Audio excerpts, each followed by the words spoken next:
வார்த்தையை கொண்டு சோதனையை வென்றார்.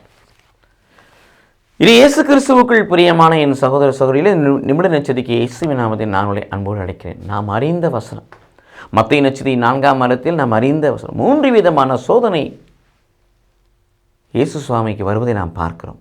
ஆனால் 3 விதமான சோதனையை அவனுடைய வார்த்தையை பயன்படுத்தி சொல்லுகிறான். ஆனால் இயேசு கிறிஸ்து அந்த ஆவிக்குரிய ஆன்ம உடலுக்குரிய சோதனையை இறை வார்த்தையை கொண்டே அவனை வெல்வதை பார்க்கிறோம்.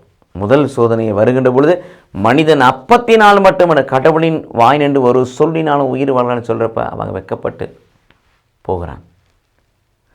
2வது பிரியமான உன் ஆண்டவர் கடவுளை சோதியாதே என்று எழுதப்பட்டிருக்கிறது என்று சொல்லுகிறான்.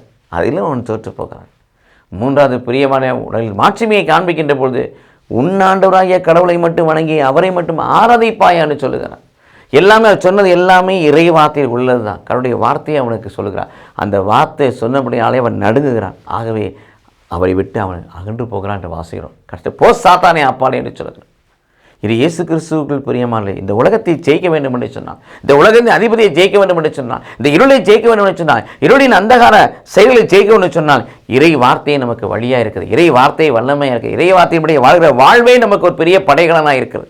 அதுவே நமக்கு பெரிய ஆயுதமாக இருக்குது. இறை வார்த்தையை பார்ப்போம், படிப்போம், கேட்போம், கீழ்ப்படிவோம். அந்த வார்த்தையின் வழியாக வர வல்லமையை பெற்றுக்கொள்வோம், உலகத்தை ஜெயிப்போம். கடவுள் நம்மை ஆசீர்வதிப்பாராக. ஆமென்.